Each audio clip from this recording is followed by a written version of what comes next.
The Andy Pollin Show. We got to go after this with everything we got, thinking they're going to come with everything they got. I'll start off by saying I'm bored, I'm broke, and I'm back. The Andy Pollin Show on ESPN 630 starts right now. No, I'm sad, but I'm not even worried because I know where Leonard is. I know he's in heaven. And I'm going to miss him, and I know everybody else here will too. And I really can't say a whole lot more except I love you, Leonard, and I'll miss you. And I'll see you in heaven one day. That was quoted many times over the weekend with the death of Lefty Driesell at the age of 92. And the tragic death of Len Bias is what ended his career at Maryland, but it should not define it, and nor should it define his life, which was absolutely incredible over those 92 years, and the contribution that he made not just to college basketball in this area, but to sports in this area and to college basketball around the country and really around the world should not be underestimated. He was a force of nature. As Ken Denlinger wrote in the Washington Post, Lefty Driesell, born on Christmas Day, 1932, God's gift to the world. And he was really a gift to this area and to the country and to the world because his force of personality made college basketball matter in a way that it had not mattered before coming to Maryland in 1969. And there were controversies during his life. He wasn't perfect. He was flawed like the rest of us. But when I think about my life as a sports fan growing up in Washington, Lefty Driesell and Maryland was such a big part of that. Just to bring you back to the period of time when he came to D.C. in 1969. This was Nowheresville for sports. Every team in town, the ones that we had, were terrible. The Washington Redskins were horrendous. They hadn't had a winning season since 1955, and that included the 1-12-1 with an all-white team in 1961. The expansion Washington Senators, they had replaced the Minnesota Twins when they went to Minneapolis in 1960. They were awful. They had lost 96 games in 1968.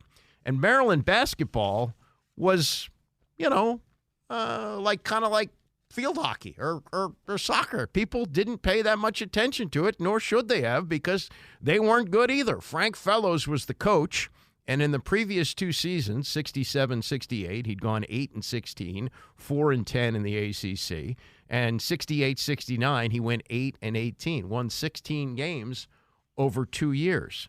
And then, as part of that incredible period of time, 55 years ago, listen to this, in February, in early February, February the 7th, the Redskins hired Vince Lombardi to replace Otto Graham, who had gone 5-9 the year before. Vince Lombardi arrived with 5 championships, including 2 Super Bowl titles. This was an incredible thing that the best coach in the history of football was coming to coach the hapless Washington Redskins. Exactly 2 weeks later, the Washington Senators introduced Ted Williams, the greatest hitter of all time, who'd never been a manager before, but certainly knew about hitting the baseball and knew about baseball and was going to bring splash to a team that wasn't very good and wasn't drawing anybody at then D.C. Stadium. And then Lefty Driesell arrives at Maryland March 19th of 1969. So over a 6-week period, Washington gets Vince Lombardi, Ted Williams, and Lefty Driesell. And Lefty arrived with a line that followed him the rest of his life. He said, and this is the accurate quote, "There have been stories over the years that Lefty showed up and said, 'Damn it, I'm going to make Maryland the UCLA of the East.'" Here's the exact quote. He said, "Maryland has the potential to be the UCLA of the East, or I wouldn't be here." And he went to work right away. He took out an ad in the Washington Post, and there were pictures of 4 all-Met players in that ad. James Brown of DeMatha, Floyd Lewis of Western, Jim O'Brien of Stewart, and Dave Freitag of St. John's, all first-team All-Met players. And he said in the article, or in the ad, he said, "Maryland wants you." and he got only one of them. He only got one of the 4. Jim O'Brien from Stewart came to Maryland. But was a firestorm. People went, what? You can't do that. Well, he did that. And as he said to Tom Lavero in an interview some years ago, and Tom put it in his column today, he said there was a copy of that ad in the New York Times, the Los Angeles paper, every paper in the country, because everyone wrote stories about it. Look at what Lefty's doing in recruiting now. He's got this ad for these 4 players in D.C. I don't know what we paid for the ad, about $500, but we got about $5 million worth of advertising. It was everywhere. It helped us in recruiting. And it helped him to land, a year later, the most celebrated high school player to that point. He had got Tom McMillan, who became only the second high school player in history. He was from Mansfield, Pennsylvania. He was only the second high school player in history to appear on the cover of Sports Illustrated. And he was, at one point, ticketed to go to North Carolina. But Lefty worked at it and got his brother, Jay McMillan, who had played several years earlier at Maryland, on board. And Tom McMillan changed his mind. Now, part of the reason that he changed his mind going to North Carolina and going to Maryland was because it was closer to home and his father had been ill. And he wanted his father to be able to attend games, so it was closer for him to come from Mansfield, Pennsylvania to College Park than it would have been to go to Chapel Hill, North Carolina. So he came to Maryland, and when Lefty signed him and announced the signing of Tom McMillan, he gave further explanation of that line, which followed him for life, the UCLA of the East. If I, as a coach, and my staff, if we can't recruit outstanding athletes to come to a school like this, then we're in the wrong profession. You know, and that's the reason I said I thought Maryland would be the UCLA of the East, and I think it will be. But we ain't won any championships yet, right? So I still got something to prove. Yeah, well, you know, it's ironic that Lefty, who brought so much joy and so many wins to Maryland, 348 over those 17 years from 1969 to 1986, he is defined more for his losses than his wins, and his excruciating losses, including the famous 1974 ACC championship game, which they lost to North Carolina State 103-100 in overtime. Billy Packer went to his grave saying that's the best college basketball game that was ever played. And it was, he, as Billy put it, and you'll hear him say this later in the show, and by the way, we're devoting all 2 hours to Lefty today. I could go on and on about the joke of the All-Star game from last night, the letter that Abe Pollin's son wrote to Ted Leonsis urging him not to take the Caps and the Wizards to Northern Virginia, but that can wait for another day. Today's show is going to be all about Lefty Driesell.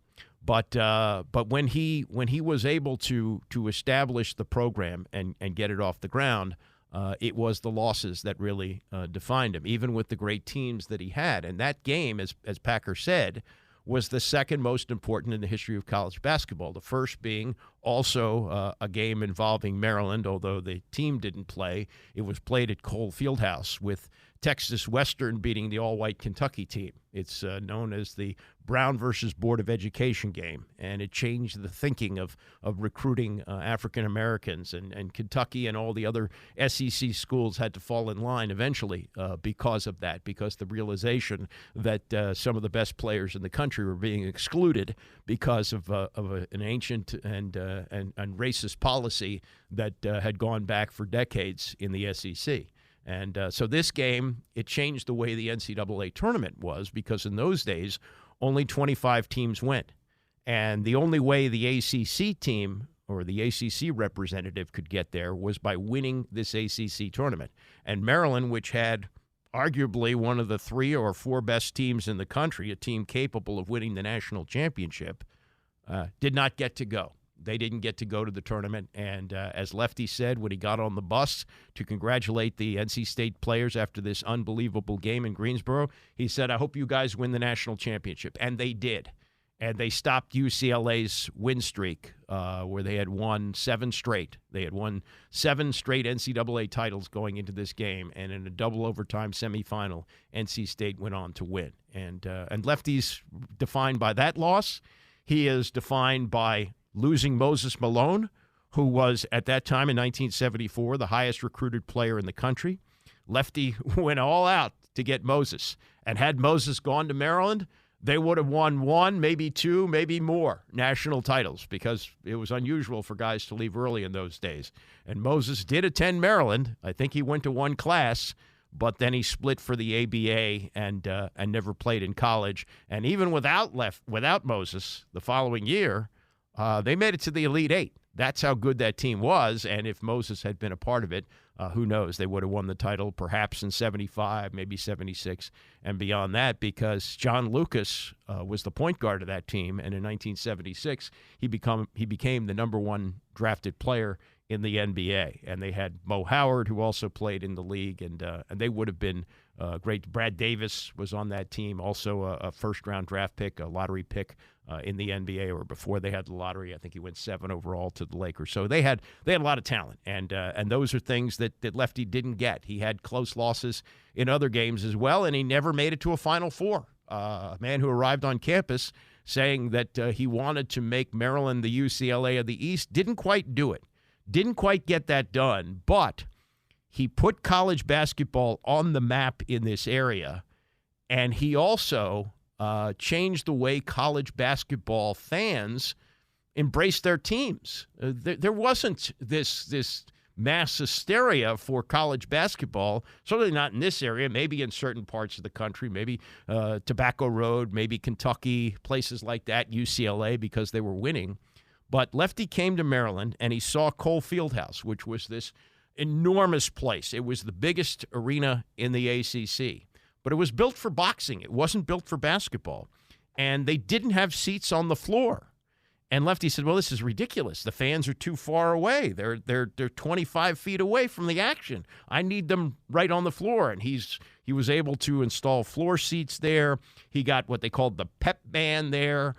They had signs when the game was in hand, and the band would play Amen, and people would wave those signs back and forth. I mean, it was a happening. He made Maryland basketball a happening. And along the way, with his ability to recruit, to get guys like Tom McMillan and Len Elmore for his first team, and later John Lucas and Albert King, who was the number one player in the country, he gained this reputation as a guy who, was a great recruiter, but wasn't necessarily a great coach, because when it would come down to crunch time, like the NC State championship game in the ACC or other close games that they lost, his teams couldn't quite come through. And even when they did beat UCLA, as John Feinstein wrote in his column this past weekend, even when he did beat them, he did it on the same day that Virginia was upset by Chaminade. So the biggest upset maybe in the history of college basketball occurred on the same day, where Lefty finally, 13 years after arriving at Maryland, delivered on his promise to beat UCLA. And he had, again, another close loss. They opened the 73-74 season at Pauley Pavilion, where UCLA is riding this 7-year streak of winning championships, and Maryland lost by 1. And there was a late bucket, and Lefty ran over to the scores table to make sure that wasn't counted. So Maryland would only lose by 1, hoping he could get another shot at UCLA in the NCAA tournament, which never happened. But again, because of these things, because of these close losses, because of Maryland being almost so many times under Lefty, the narrative was, well, he's a great recruiter. He's a great showman. He can get people excited about basketball, but he can't coach. And that rankled him. And one thing about Lefty, he wore his heart on his sleeve, and he let people know it. I don't like to brag. See, that's why y'all don't think I can coach, but I'm bragging today, okay? Because I don't like to talk about what I do and what I don't do. But don't ever say that I can't coach. I may not be a good speaker. I may not be intelligent as some of these other coaches. I may not throw you a whole lot of X's and O crap, but I can coach. He could coach, and he won 786 games. And when he retired, there were only 3 other coaches that were ahead of him on the all-time list. There was Adolph Rupp, there was Dean Smith, and there was Bobby Knight. Those were the only ones that had more wins than Lefty Driesell when he left the game in 2003. And he left behind a legacy not just here, but at other programs. We're going to get into this. You're going to hear about the start of his career. I pulled some of the Hall of Fame speech. And by the way, the Len Bias death, I think really was the reason that he was kept out of the Hall of Fame as long as he was. He did not make it until just a few years ago when he was 86 years old, and he took the fall for that. He took the fall for the death of Len Bias of a cocaine overdose after he had used up his eligibility. He was no longer a student at Maryland. He had flunked out of school, and he was no longer eligible to play college basketball. And the tragedy of the cocaine overdose did happen on the Maryland campus, and there was an urban legend that went around that Lefty supposedly told the players who were with Bias in the room when he died to clean up the scene. That apparently didn't happen. They did an investigation of that, and Lefty was fully cleared on that. But somebody had to take the fall for Len Bias's death, and it was Lefty. And John Feinstein, in his column writing about Lefty yesterday, had this quote from Mike Krzyzewski, who said, "I honestly believe if Maryland hadn't made him the scapegoat in the Bias case, he might have been the all-time winningest coach. He was that good." And he won at Davidson, where nobody had won before.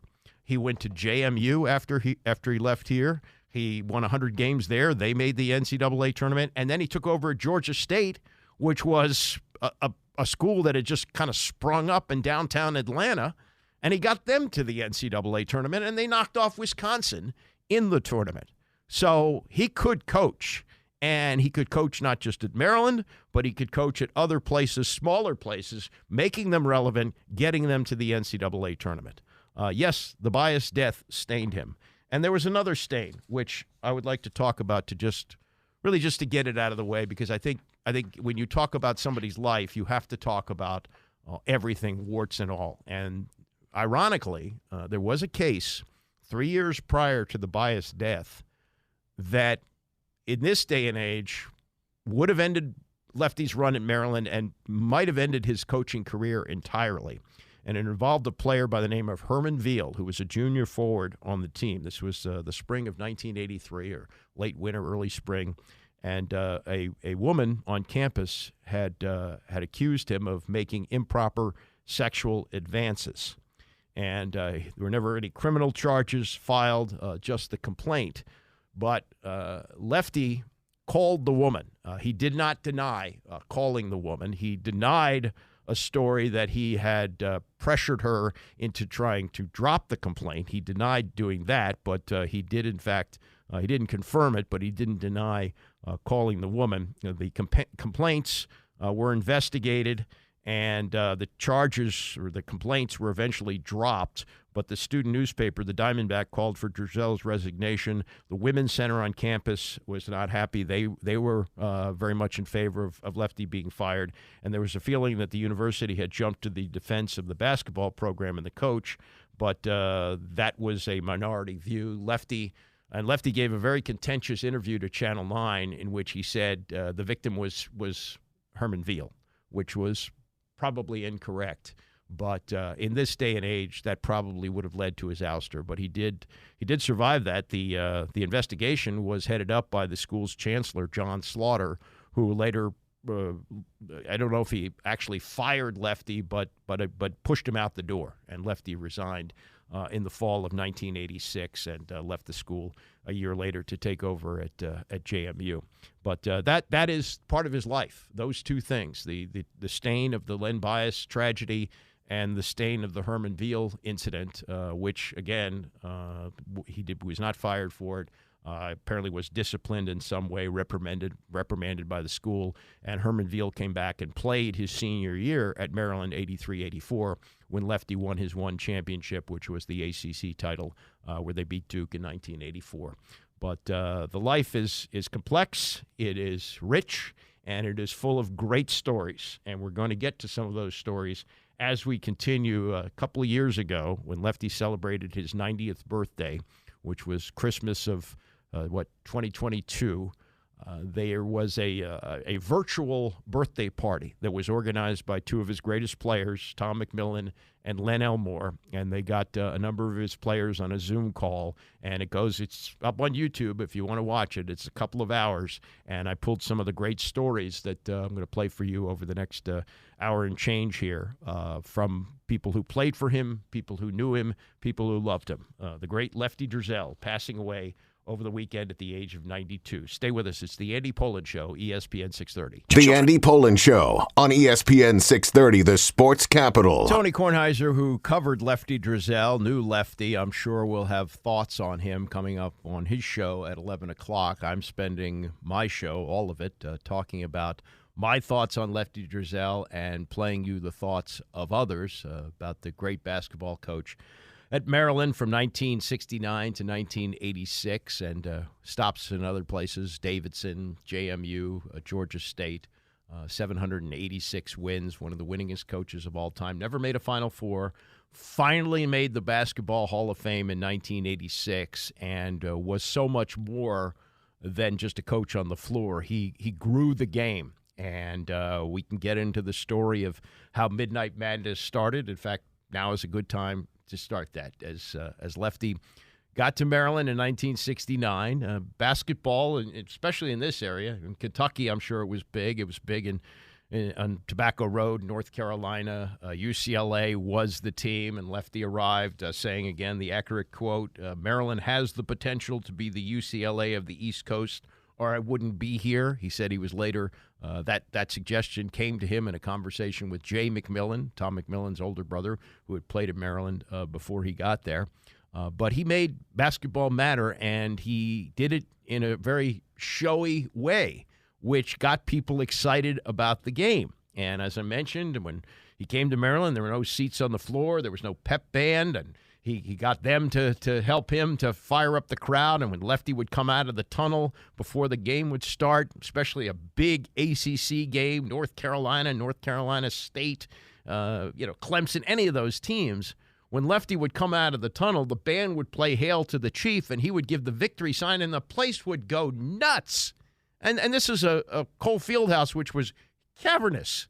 It had been sold out, as far as I know, only once prior to Lefty coming there, and that was for the famous DeMatha Power Memorial game with Lou Alcindor in 1965. This is 4 years later, and it takes him a while to build things up. But as he's going along, he's looking at the rules of college basketball, and he's saying, how can I tweak things a little bit, get people interested in the game? And he noticed that there was a rule that you could start practice. Now, this has changed over the years, starts earlier now, and pretty much it's a year-round thing as players stay through the summer and practice and work out and all that. But you could officially start practice 3 minutes after midnight on October 15th. So as he's getting ready to begin his third year, and he's now got his big-time recruit and Tom McMillan and Len Elmore, and Len had a teammate named Jap Trimble who was also a great player. Lefty is going to, do what the rules allow him to do, but take it to the nth degree. So at 3 minutes after midnight, he has his players run a mile around the track at Byrd Stadium. And in those days, Byrd Stadium had a track around the field, and they didn't even have lights at the stadium. There were cars that were parked, and they shined their headlights, so at least there'd be enough light. And the players all ran a time mile just after midnight, and that began what was called Midnight Madness. The following year, he brings in a freshman player of the year in Philadelphia named Mo Howard. And Mo knows that they're going to have Midnight Madness, but he says, hey, Coach, why don't we just have a scrimmage instead of just running a mile? And that Lefty says, oh, that's a great idea. So instead of the mile, they gather in Cole Fieldhouse to scrimmage, and they didn't even advertise it as far as I know. And word got out around campus, and about 5,000 students showed up to watch the team scrimmage. And that's when they knew they had something. And pretty soon it grew around the country. And by the 70s, mid-70s, late 70s, everybody was doing it. And that's how you'd kick off your college basketball season, with Midnight Madness. That was started by Lefty Driesell. Among the great players that he recruited, Adrian Branch out of DeMatha. And Adrian became a great player for him in the late 1980s, now an analyst with ESPN.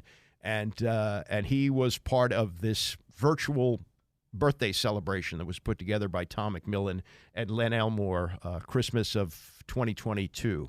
And everybody who came on told great Lefty stories, and Lefty told stories on them. And if you're a basketball fan who grew up here in the 70s and the early 80s, it's something I think you'll want to see.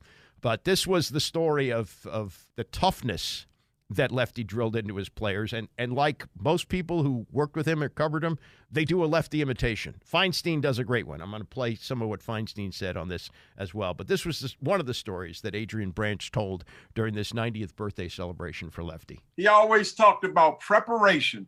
Len talked about that. The harder you work, the luckier you get. Chance favors the prepared. And I've taken that myself with ESPN, and I say preparation determines presentation. Right. Preparation determines presentation. So failing to prepare is preparing to fail.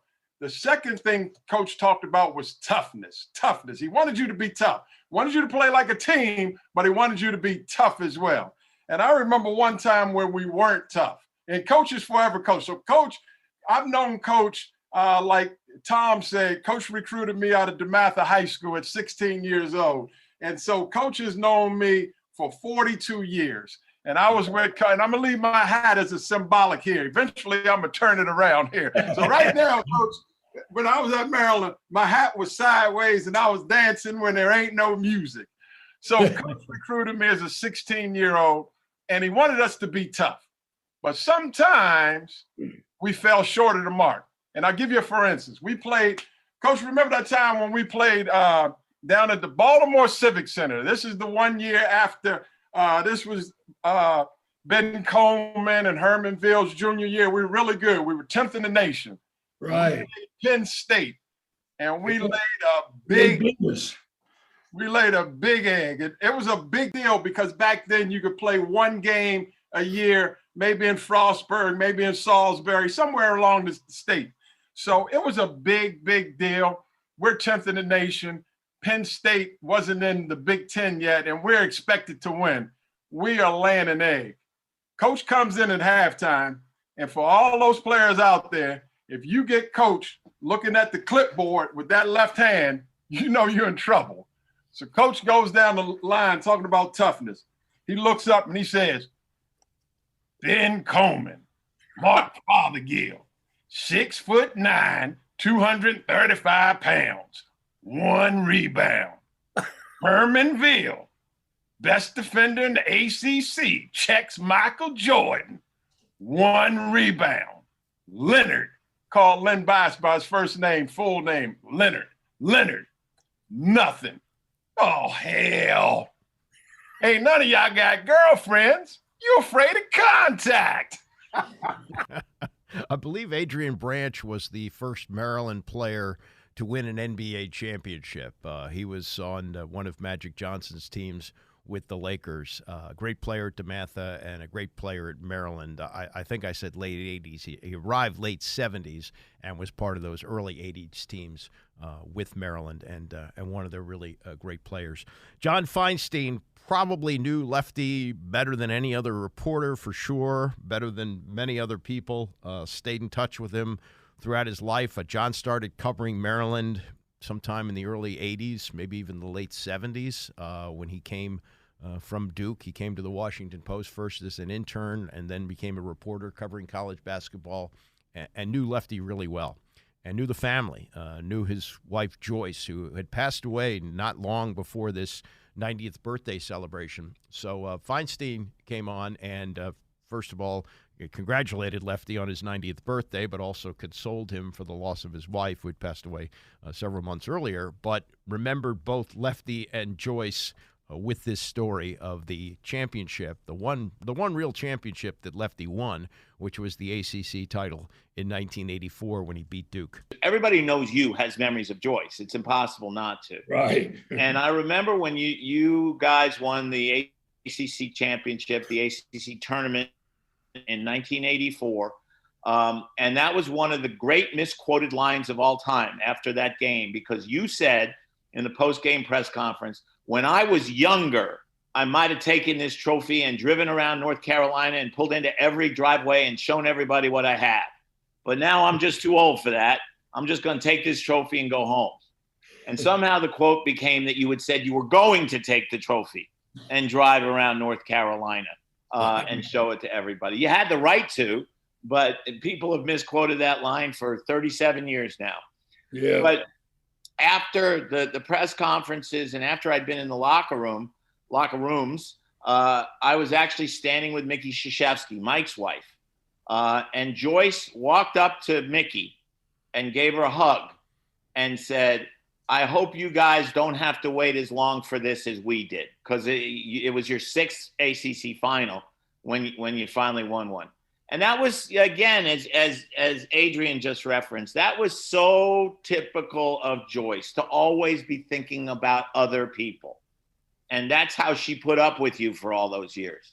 The last time I had contact with her, I don't know if you remember this, but this past summer I'd lost Chuck's number. And I called you and I said, do you have Chuck's number? Can you text it to me?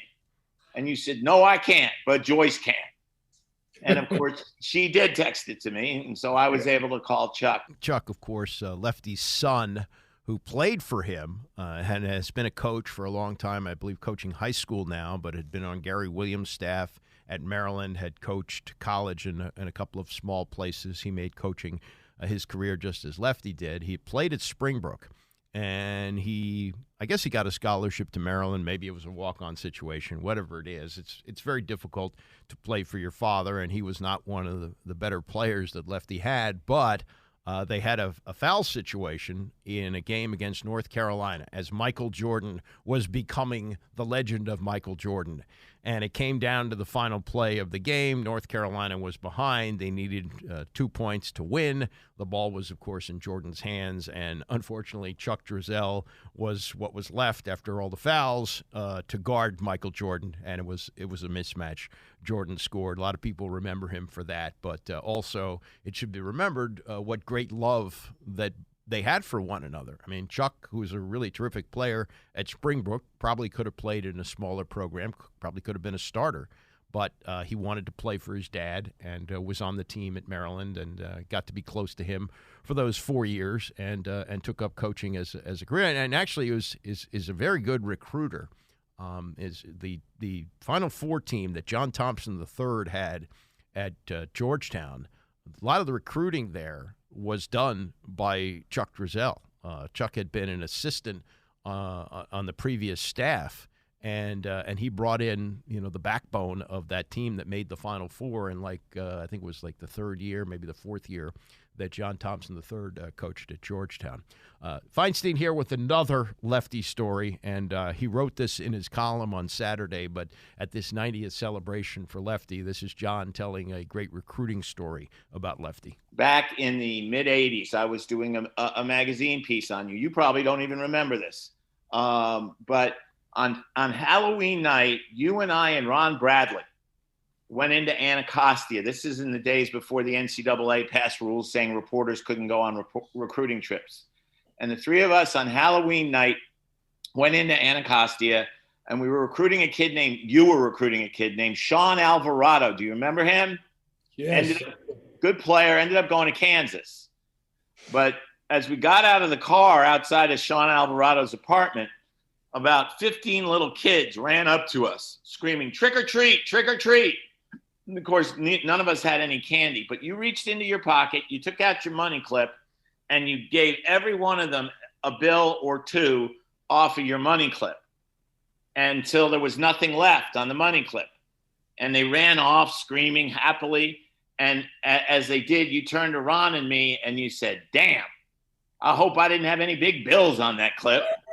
But I always told people Lefty Driesell would give away his last dollar without even thinking about it, which you literally did that night. And you and I had a great relationship. A lot of my mornings when I was single started with, "Feinstein, wake up, I got to get on you." And you would scream at me about something I'd written, and I'd walk into practice that afternoon, and you'd walk over to me and you'd say, "What's going on, Feiney? You got a scoop?"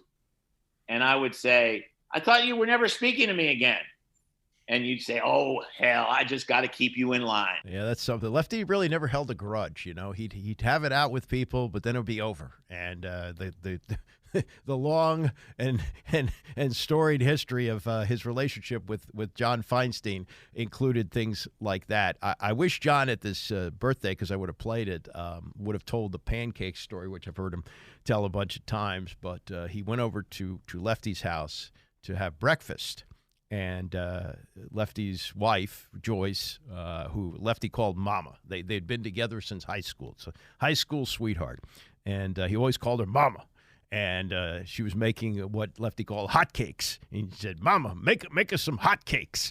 So here's Lefty and John sitting at the kitchen table in Lefty's house eating pancakes that Joyce is making. And I know both of them could eat. I've been around John. I know John can eat. I assume Lefty, who struggled with weight off and on during his life, probably could eat as well. Big guy, he played basketball at Duke, about 6'4". And as John tells it, they're both putting away lots and lots of hotcakes. Only Lefty is putting butter on all of his. John is trying to keep it as low as possible, but not putting butter, just syrup on his hotcakes. But Lefty's putting butter and syrup, and there's one hotcake left, and John says to Lefty, "Oh, go ahead, you take that." And Lefty says to John, he says, "No, you eat it. I'm on diet." and the wit and wisdom, it was really. He played sort of this bumpkin and talked in a way that people didn't think he was smart, but he was really, really smart and really, really savvy about things. And, that was sort of like a misdirection play. I'm going to play a lot of his Hall of Fame speech coming up in the next hour. He finally got in the Hall of Fame when he was 86 years old after waiting far too long to get there, not just for his wins, but for what he did for the game, including Midnight Madness and make it as popular as it is, and what he did for it on television, the historic games he played in, all those things.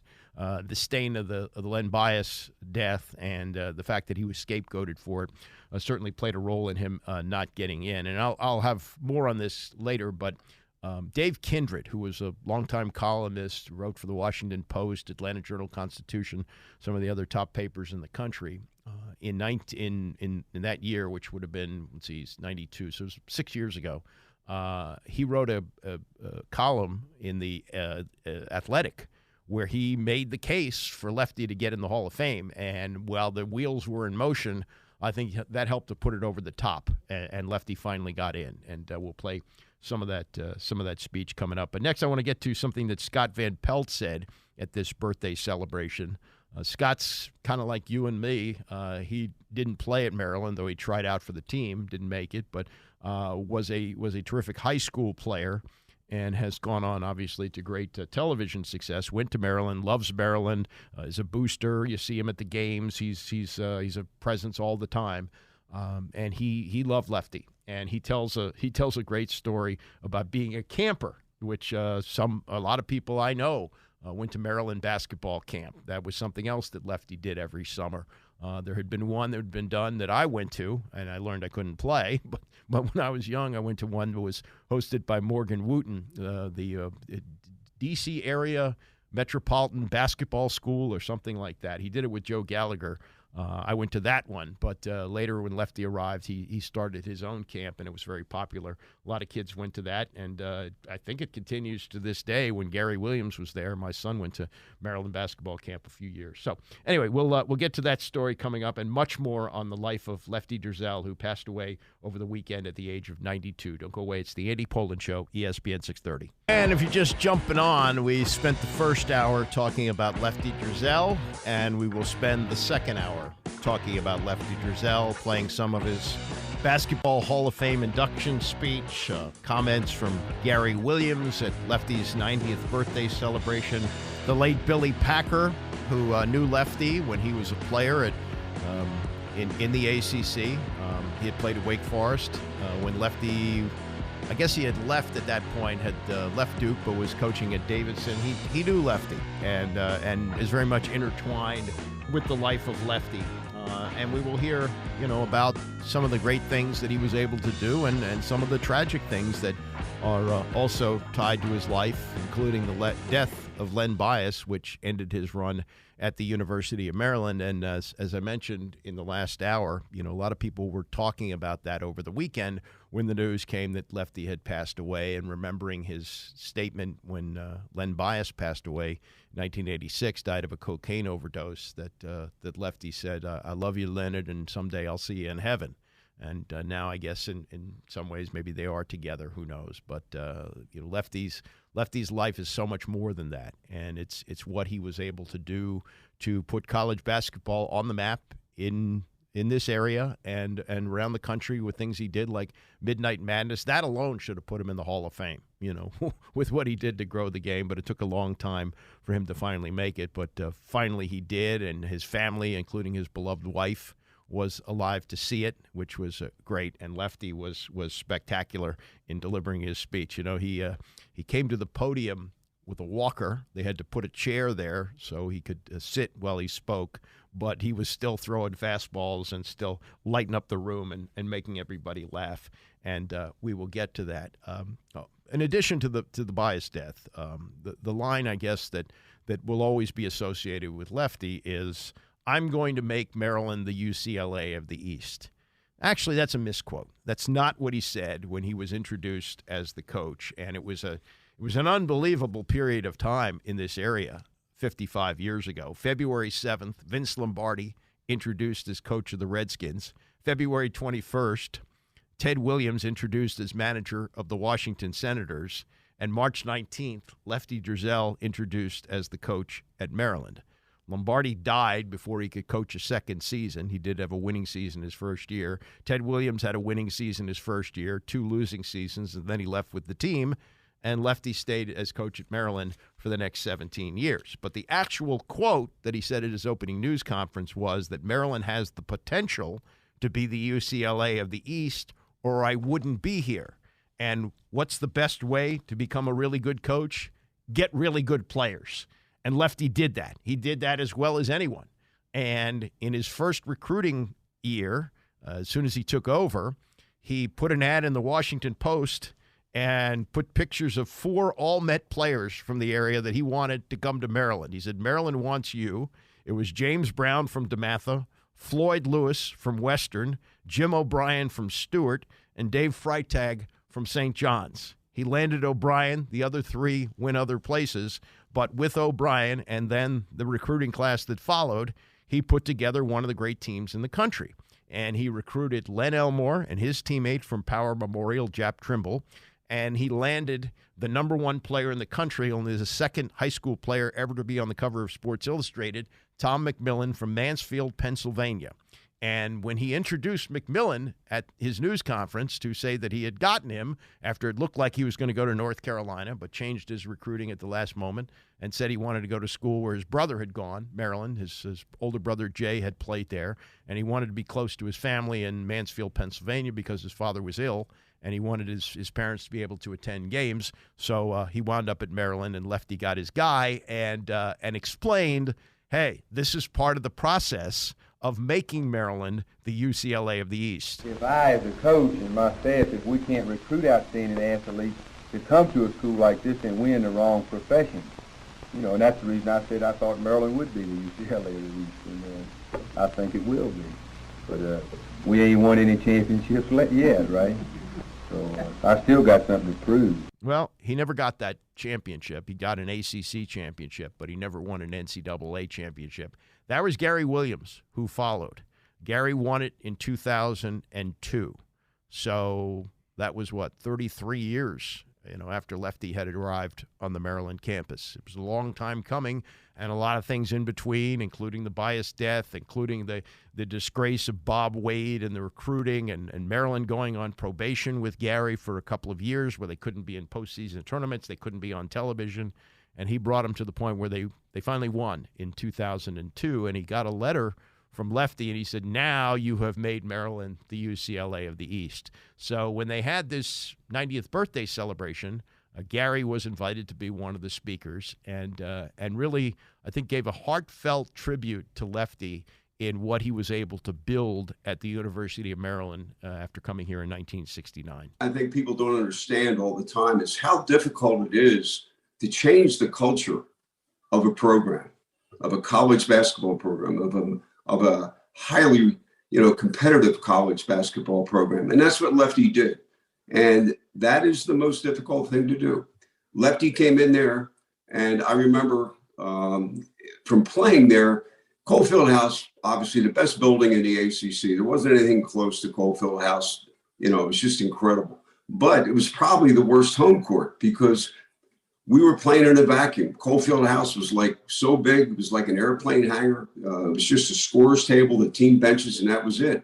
And so when Lefty came in, the first thing he did, he put seats on the court.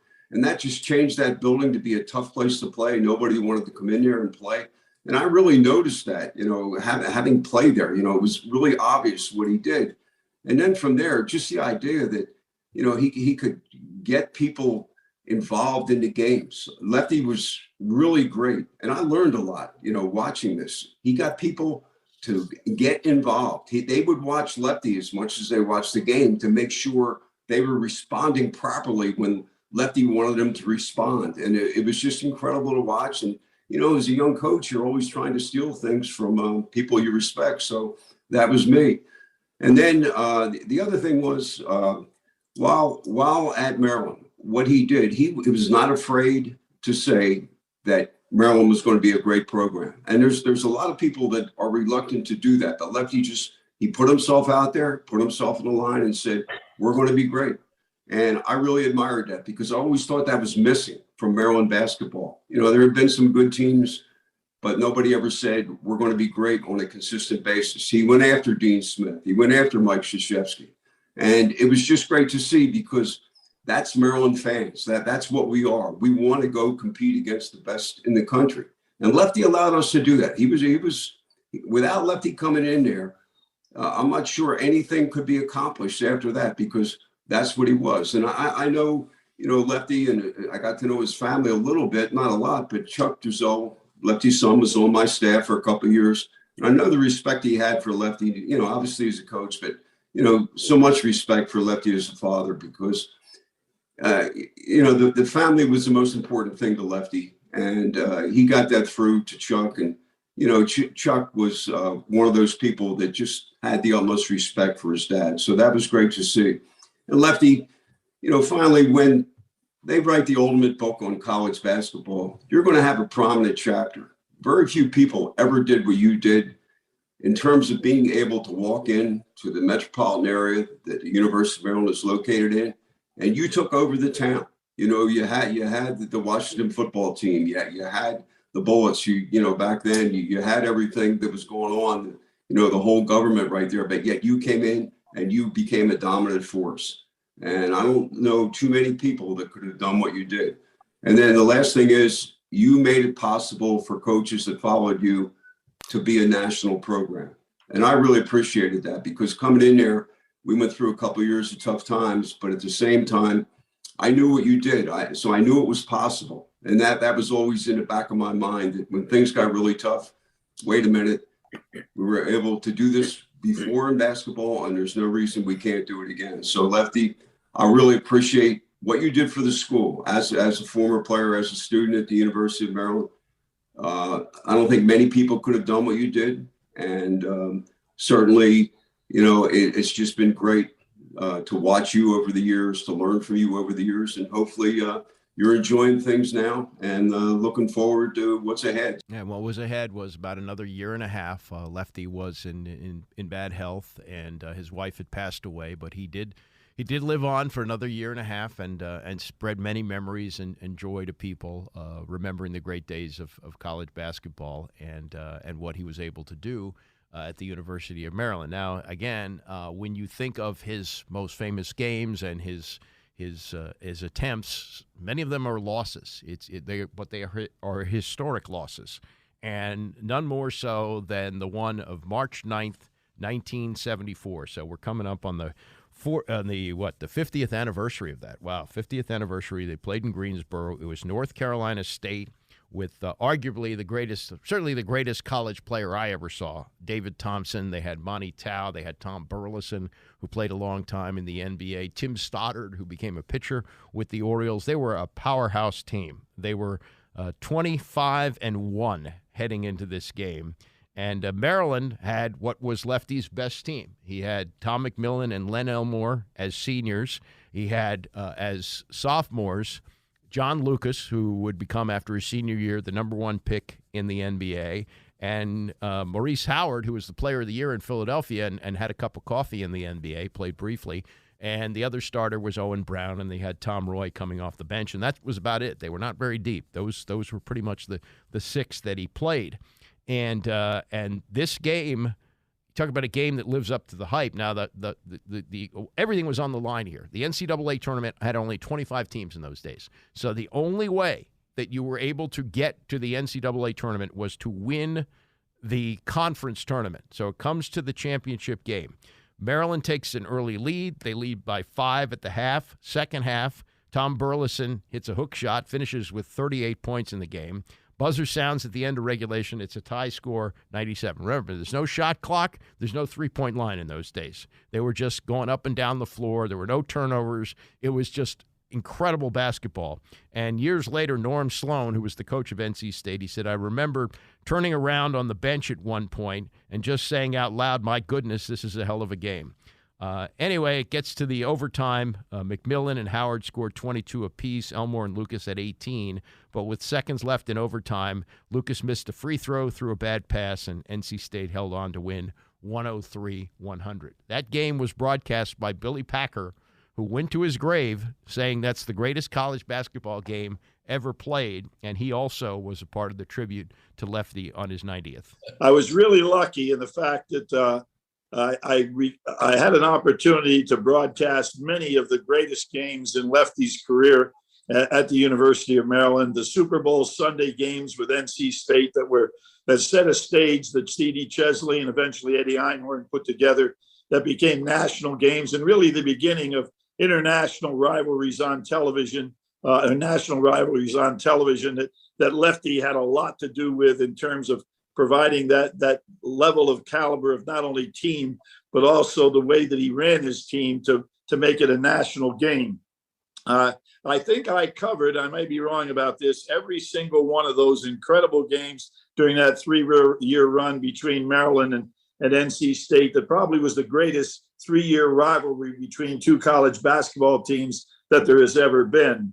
And I can remember the championship game that in my mind was the second most important game ever played in college basketball. I'm speaking of the NC State Maryland overtime ACC championship.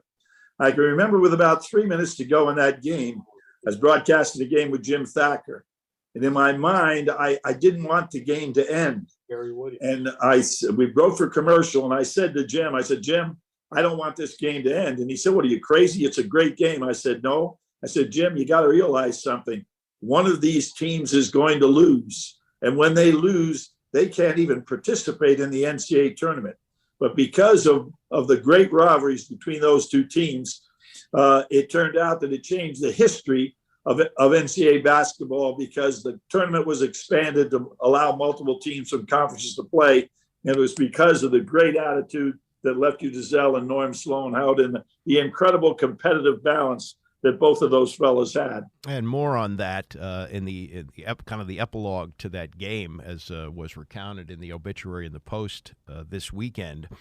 Departing from tradition, Driesell went to the NC State bus to congratulate the team. He said, I'm proud of all of you. You played a great game to beat my team. Now you better go out and win the national championship. And in fact, they did. They beat 7-time defending champion UCLA in double overtime, 80-77, and then beat Marquette for the national title, 76-64. Sloan, years later, told Sports Illustrated, we wouldn't have been in the Final Four if we hadn't escaped that night. I tell you, it was a tragedy. A team of Maryland's caliber wasn't able to participate in the NCAA tournament. And that is the legacy of that team from 50 years ago. It's the greatest team that Lefty had and never got a chance to prove itself in the NCAA tournament. Following that year, though, and there was even though they had lost this devastating game, there was great hope. There was great hope for the future because Lefty had gone out and gotten Moses Malone. And that was not an easy thing to do. He had gone after Moses in a way that, was unlike any other player he had recruited. Even though he worked his tail off to get players, the recruiting of Moses was unbelievable because in those days you could be with a player as much as you wanted. And so they were there. Lefty had an assistant at every practice. Lefty spent 2 weeks himself recruiting Moses. And at a time when a room was like $15 a night, I had read where they rang up a bill of $40,000 at the Petersburg Holiday Inn trying to get Moses Malone. And they did. And they had him. And they had him for one freaking day. When classes started, Moses didn't go. He went and signed with the ABA for over $1 million, which was all the money in the world 50 years ago. And he became one of the first to go directly from high school to pro basketball. Not the NBA, but the ABA. They were still at war, so this was the Utah Stars, and they gave him over $1 million. And Lefty never got a chance to coach Moses and perhaps win multiple national titles with him, with the team, certainly the players that he had around him. He could have done it. He had, a couple of first-round picks in Lucas and Brad Davis and Mo Howard, who was a pro, and Tom Roy still had eligibility. Owen Brown had another year. Those guys were back. He could have won, but didn't do it. Yet here is a guy who didn't hold a grudge, and he might have said, "Oh God, Moses, you screwed me. I had you, and you left. What I could have had without you." But he remained great friends with Moses, and Moses tragically died years before Lefty. He lived to be only 60 years old, was found dead in his hotel room, and Lefty at that time, this is about 8 years ago, was interviewed about the death of the player that he had but couldn't keep. He was a great player, but he was a better person. I mean, I've been around him a lot. I've never heard him say a cuss word. I can't believe Moses is gone. He's just unbelievable. And I guess the Lord has a time for all of us to go, and I wish he wasn't gone, because I loved him, and I know he was. If I had died, he'd have come to my funeral. That's the way I feel about it. I know he would have. Wow, and now they're both gone. Of course, Moses would not have been able to attend Lefty's funeral, but boy, the friendship that they maintained all those years, and you're going to hear in the Hall of Fame speech that we were going to replay, that Lefty actually said, I would have had Moses up here, whether he played for him or not. Certainly if he played for him, he would have been in earlier. But one of the great stories that I heard about the recruitment of Moses is, Lefty's talking to him all the time. And he says to him, you know any other great players around there? And Moses, if you don't know the story, when he was growing up, he toughened himself up playing pickup basketball in the prison at Petersburg. He would go into the prison and play basketball with these hardened criminals. And so Lefty said, well, do you have anybody else you'd like to bring to Maryland? He says, well, there's one player. And Lefty says, oh, well, maybe I can get him out on parole. I'll call the governor. Lefty was going to do anything to get Moses. And he said, Moses, what's his name? And he says, I don't know his name, Coach. He says, they call him the milkman. He said, well, Moses, why do they call him the milkman? Oh, because he murdered a milkman. I mean, it's funny and it's not funny, but that's part of the lore. That's part of the story of Lefty Driesell, an unbelievable story, and one who brought so much joy to this area with college basketball. We'll get to more of his life, play some of the Hall of Fame induction speech, a couple of more stories as we roll along. We're remembering a legend in this area, and the passing should be noted. Attention needs to be paid, as they say, even though this is a story that's been out for a couple of days with Lefty's death on Saturday. Stay with us. It's the Andy Pollin Show, ESPN 630. Over I've had in this tribute to Lefty Driesell, which we've been doing this morning here on ESPN 630, passed away on Saturday at the age of 92, won 786 games during his career, never won a national title at Maryland despite his wish to make Maryland the UCLA of the East. He never really promised that, as people have said over the years. His statement at his news conference when he was introduced in March of 1969, he said that Maryland has the potential to be the UCLA of the East Coast, or I wouldn't be there. And while he didn't quite get them there, he got them to a level that nobody really could have imagined when he took over a team that had won 8 games in each of the previous 2 years under Frank Fellows, and he really made college basketball matter in this area, and that's why I'm spending so much time on it, because he was so much a part of my youth and my sports fandom over the years, growing up in the Washington area and just loving Maryland basketball. It took a long time to get him into the Hall of Fame, And I believe the main reason was the death of Len Bias, which I think unfairly he was made the scapegoat in it. And as Mike Krzyzewski said to John Feinstein over the weekend, he said, I honestly believe if Maryland hadn't made him the scapegoat in the Bias case, he might have been the all-time winningest coach. He was that good. And he was good when he'd lose the big games. And that's what, unfortunately, a lot of that defines his career. It's losing to NC State in that classic ACC final where only one team could get to the NCAA tournament, which changed the face of college basketball because the following year they expanded the tournament to have at-large teams. More teams could get in. Multiple teams from conferences could make it. And it was all because of that game. He did that. But, he famously lost the opening game of the 73-74 season to UCLA at Pauley Pavilion when he had his best team and he thought he was ready to finally overtake UCLA. Couldn't quite get that done. And then losing Moses Malone as his top recruit. Couldn't keep him. Got him to Maryland 1974, but Moses left for the ABA and never got to play at Maryland and never got to work with him, though they remained lifetime friends with Moses passing away before Lefty did over the weekend.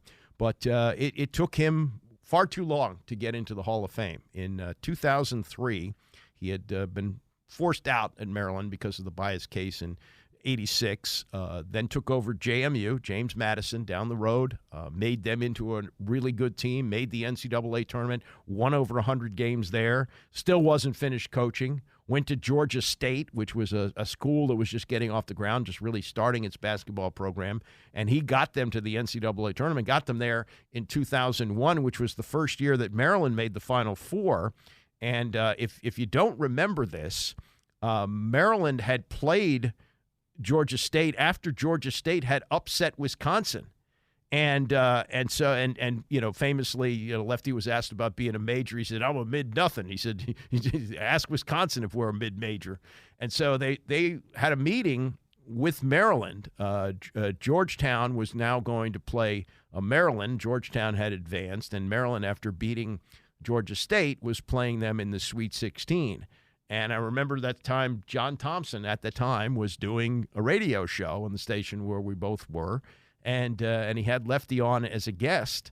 And Lefty said, hey, I'm rooting for Georgetown to beat Maryland because Maryland beat us. It wasn't that he was bitter and hated Maryland. He loved Maryland and later, showed up at many big-time events there. But he said he wanted Georgetown to beat Maryland, and John just loved that. And he was singing on the air, Lefty's rooting for Georgetown, Lefty's rooting for Georgetown, all that. So anyway, off of that, getting them into the NCAA tournament. By the time 2003 just really rolled around, I think it was New Year's Day of 2003, he'd had enough. He was 71 years old, and he had a bad cold that morning, and he just said, that's it, I'm retiring. And he left college basketball for good with 786 wins. So from 2003 to 2018, 15 years. Took him 15 years because you don't have to wait in college basketball. As soon as you retire, you get in. But it took him 15 years to get in. A lot of people pushed for him. I truly believe it was Dave Kindred's column in The Athletic which pushed him over the top. He wrote just a terrific piece. You can probably look that up online, where he made the case that Lefty should have been in, and he finally got in the summer of 2018. And I'm going to play here some parts of the speech, which he was hysterical at times, as he often was. But even at 86, where he got to the podium, pushing a walker, got a chair to sit on, looking out on the crowd, some of his great players, even some that he didn't get, like Charlie Scott, who he almost landed at Davidson. And it was Charlie Scott who broke his heart 2 years in a row at Davidson. They made it to the Elite Eight both years. Both years they played Charlie Scott, North Carolina, and they beat Lefty. He had some of the top teams in the country, but he couldn't get past Dean in North Carolina and Charlie Scott. But he was there to honor his coach. He loved Lefty, as many people did. And Lefty looked out on this crowd of people, and he had with him, and people talk about the rivalry that he had with John Thompson and the famous game at the Armory where John cursed at him, his favorite word starting with an M, and all that. They were friends in the end, and it was John actually helped Lefty. He tried to get him into the Hall of Fame and probably played a part in that as well. But he had John up there, and he had Mike Krzyzewski up there, the great coach of Duke, of course, and then George Raveling, who was the first African-American assistant in any sport in the ACC. Lefty hired him when he came to Maryland in 1969 and helped him to build the program. He had those three men with him as he was inducted in 2018 in Springfield, and this is how he opened up. I'm so happy to be here. This is probably one of the happiest days in my life, whatever. And look, is there anybody in here 86 years old? Raise your hand, will you? So if I screw up, so look, if I screw up, wait till you get 86. And first of all, I want to introduce my presenters here, Mike Krzyzewski. And everybody asks me, why is Mike such a good coach? And I'll say, I'll tell you why. He graduated from the Army, West Point. Okay, he graduated from West Point, and at West Point, you lead guys, and if they don't listen to you, they get killed. So I think that's why he's such a great coach.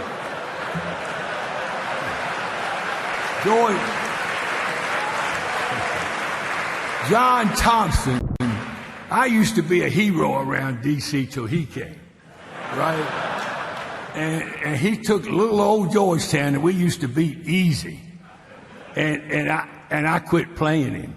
I said, no, I don't want to play Georgetown anymore. But he has done more for basketball in the country, really, for anybody I know of, and he made Georgetown. Most of y'all probably never heard of Georgetown till he got there. And George Raveling, my main man, I know he's been pushing me for this for about 20 years because he was the first assistant I signed at the University of Maryland. And you know what? I heard him say, Lefty got credit for Midnight Madness. It was me and George. In fact, it's probably George's idea.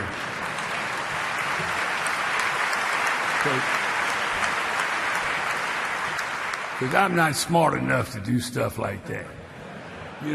But today, I'm really happy to accept this honor from the Hall of Fame. It's something I prayed about, and, for a long time, and I prayed about it when I was young.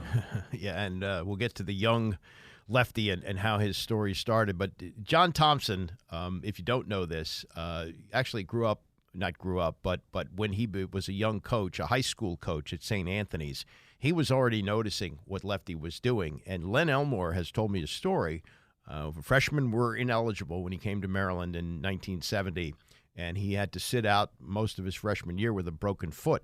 He didn't even play much on the freshman team, and he would sit and watch practice, and he was very depressed, and he would sit next to John Thompson, and John Thompson really boosted him. So John and Lefty intertwined early, big rivals on the court when they both had big-time programs here, but became friends later in life to the point where when Lefty finally got in the Hall of Fame, he brought John Thompson up there with him. Let's go back to the beginning. Lefty was a really good high school player in Virginia. He went to Duke to play. He was not a star on the team. In fact, probably didn't play a lot. Probably was like a sixth or seventh man at Duke. And there's a story that's out there because he and Sonny Jurgensen were at Duke at the same time, Sonny playing football. And Sonny has told me that he was a better high school basketball player than a football player and was recruited to play basketball at North Carolina, but chose to play football at Duke because he was only 6 feet tall and thought he had a better future in football than he did in basketball. But he said he would practice with the Duke team. And there's been a story that there was an injury on the team and they needed another player, and Lefty brought Sonny to practice to see if he could join the team.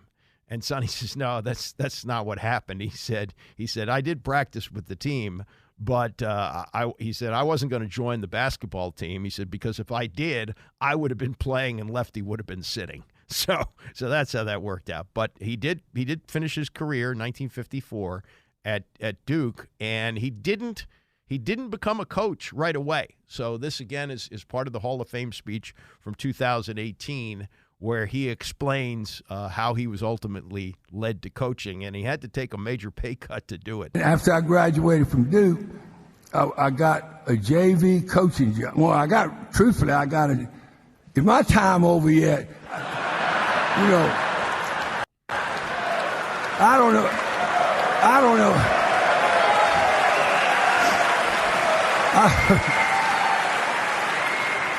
I've been practicing this for 3 days. They said 5 minutes, so I got 2 minutes left or something anyway. So anyway, from Duke, I got a job at the Ford Motor Company paying, I think, $6,200 a year. I worked there for 1 year.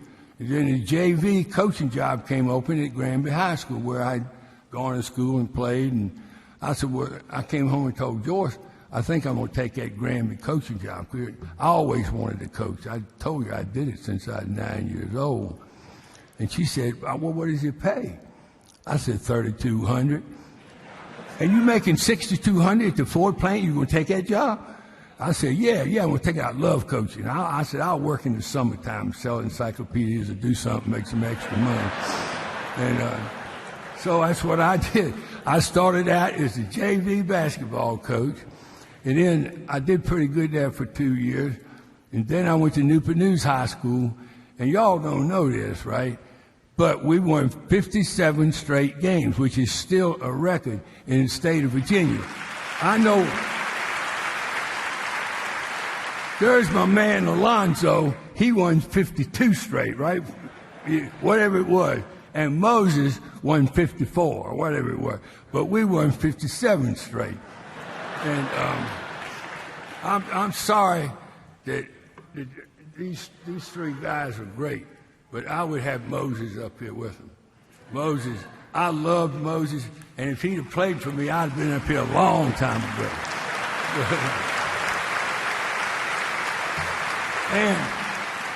and I'd have had Red Auerbach up here too, who was my idol. And so then from Newport News High School, I went to Davidson. We won 57 straight, and I was a pretty hot thing. And Eddie Cameron, the athletic director at Duke, liked me. So he said, I think I can get you the Davidson job if you want it. I said, go for it, man. I want to coach in college, see if I can really coach. So he got me the Davidson job, which everybody said, don't take that job. Don't, with 900 boys go to school there. And they've never won a basketball game in a tournament or in a conference or anything. And I said, well, I'm going to go there. And is my time up? Anyway, so in 3 years, my freshmen couldn't play back then. So in my third year, we were ranked in the final top 10. Yeah, he had great teams at Davidson. You know, this was long before Steph Curry stepped on campus. He had tremendous teams, recruiting in a way that, you know, you think of it now, you go, oh my God, that's how he did it? He got to Davidson. His recruiting budget was, in 1960, $500. Yeah, $500 for the year. You know, not for one night stay at a hotel. $500. He had a big Chevrolet station wagon, and he would drive it around and recruit players at various high schools. And he had a mattress in the back of the station wagon, and he put a gun under the mattress, and he would sleep at a gas station and have the gun ready just in case anybody wanted to mess with him, sleep there overnight, go into the restroom at the gas station in the morning, shave, fill up the car with $1 worth of gas as like a nod for the hospitality he was given for being able to park the station wagon there overnight, and was on his way and built top 10 teams at Davidson. How about that? And then when Maryland came calling in 1969, he really wasn't ready to go. He didn't want to leave Davidson at that point. And, you know, salaries for college basketball in those days, not a huge difference between Davidson and Maryland. But it was Jim Kehoe, who was the athletic director, who convinced him to come. And as he explained in the speech, this is how he went from Davidson to Maryland in the spring of 1969. I stayed there 9 years, and every player that I recruited played on the top 10 team. And my last year, we were 27-3, and Maryland offered me a job. And I said, I don't know, man. I got 4 starters coming back. I'm 27-3. What do I want to leave for?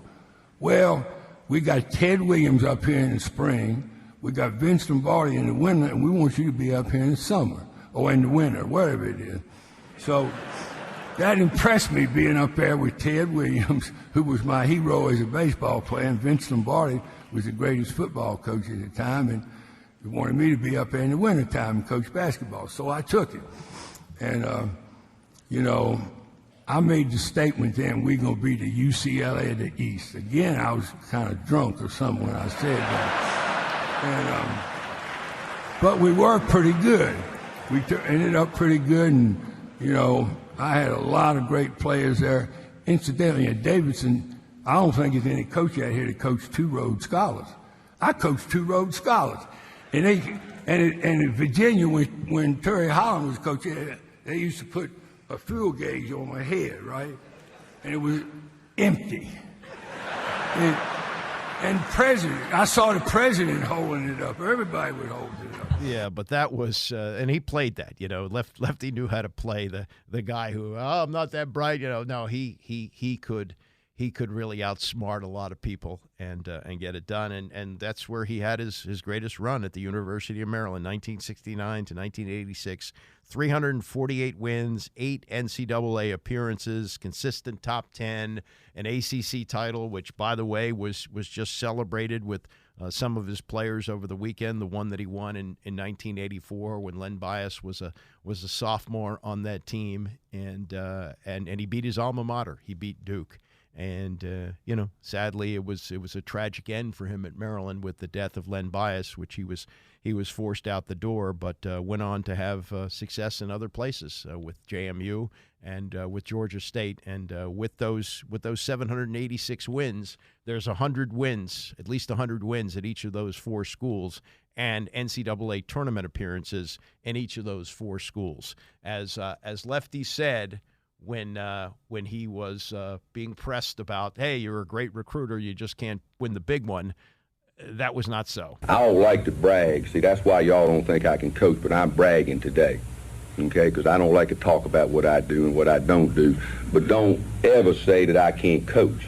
I may not be a good speaker. I may not be intelligent as some of these other coaches. I may not throw you a whole lot of X's and O crap, but I can coach. No question about it. And the players who played for him revered him, and it was a full life, as was said by Ken Denlinger in the Washington Post many years ago. Christmas Day, 1932, God gave a gift to the world, Lefty Driesell. Anyway, that's the life and times of Lefty Driesell, who passed away at the age of 92. If you saw his teams play, you will never forget him and his teams. And if you didn't, there is much more to his life than the statement that many younger people who didn't see it define him by, and have watched the many documentaries that have been done over the years on the tragic death of Len Bias. But it is not this statement that we should remember Lefty Driesell by. I know, I'm sad, but I'm not even worried because I know where Leonard is. I know he's in heaven. And I'm going to miss him, and I know everybody else here will too. And I really can't say a whole lot more except I love you, Leonard, and I'll miss you. And I'll see you in heaven one day. Well, maybe they see each other now. Rest in peace, Charles Lefty Driesell. Tony is next.